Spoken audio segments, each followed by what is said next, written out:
The recent collapse in the U.S.-Russia relationship has roots that stretch back to fundamental misunderstandings at the end of the Cold War. Western democracies have read with dismay as tightening political controls in Russia have throttled domestic pluralism, while Moscow's roughshod foreign policy and military tactics have driven its neighbors into submission or open hostility. Russia has bemoaned what it sees as Western arrogance and a stubborn refusal to recognize its security concerns and great power status. Today, Russia's annexation of Crimea, support of Syrian repression, and, above all, meddling in the U.S. presidential election have shattered any desire in Washington, at least outside the Oval Office, to search for common ground. Indeed, amid congressional logjams on nearly every issue, overwhelming bipartisan majorities passed a stiffer sanctions regime. The narrative in Moscow, meanwhile, paints a consistent picture of Washington actively rallying Europeans to expand footholds around Russia's borders with an ultimate goal of regime change in the Kremlin itself.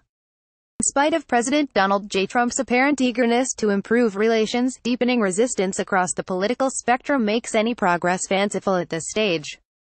Whether either side understands how to get relations back on track remains uncertain. What is clear is that neither side wants to. Deep-seated U.S. mistrust and an unyielding Russian government seem likely to confine the bilateral relationship to a series of sour exchanges and blustery confrontations for now.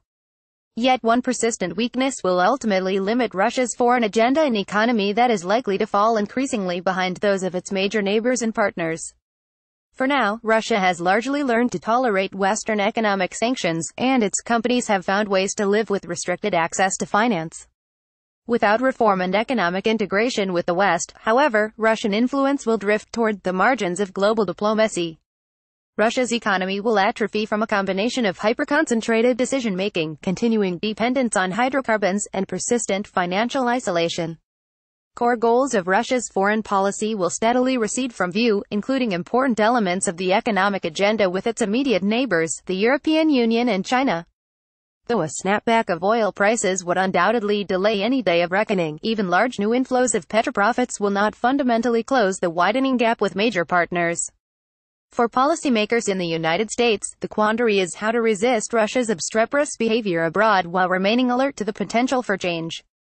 Mounting economic challenges to Russia's foreign policy goals will likely not force a new course anytime soon. Russians have an impressive historical record of withstanding extended economic hardship far worse than what they face today. Even more challenging is that Russian President Vladimir Putin has proved adept at foreign policy on the cheap through a mix of tactics he has deployed in spite of a shrinking budget. These include sophisticated public diplomacy, including cyber interference in elections, targeted financial support to troublesome regimes, and limited military interventions. These specific involvements range from Ukraine to Syria to Venezuela, but the broader theme has been to rally global resistance to the U.S.-led liberal international order.